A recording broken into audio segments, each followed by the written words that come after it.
ఇచ్చినాడు. స్తోత్రం. దేవుని భయభక్తుల్లో ఫస్ట్ పెంచాలా, అది ముఖ్యంగా తల్లిదండ్రులుగా మీరిద్దరు నేర్చుకోవాలి. ఎందుకంటే ఈ కాలం ఎట్లుంది, ఈ జనరేషన్ ఎట్లుంది చూస్తున్నారుగా. మొబైల్ జనరేషన్ అయిపోయింది. మొబైల్స్ పట్టుకొని వాళ్ళ జీవితాలు పాడైపోతున్నాయి.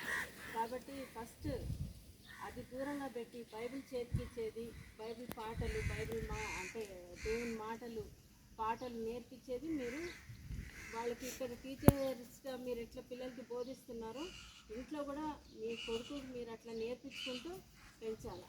ఫస్ట్ ఆఫ్ ఆల్ లేస్తున్నది మీరిద్దరు మోకాళ్ళ మీద ప్రార్థన చేసుకుంటే ఆ బిడ్డ కూడా ఎదిగే కొద్దీ చూసి అది నేర్చుకుంటాడు. మీరు బైబిల్ చదివేది చూసి బిడ్డ నేర్చుకుంటాడు. కాబట్టి మనము పిల్లలకి ఆదర్శంగా ఉండాలి.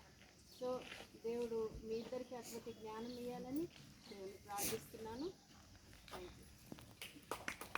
Thank you. Master Sridhar Nayak ప్రార్థన చేస్తారు. ఆ తర్వాత పేరు పెడదాం. ఆ తర్వాత ఆ పేరుకు సంబంధించిన వివరాలు విందాం. ప్రార్థన చేసుకుందాం.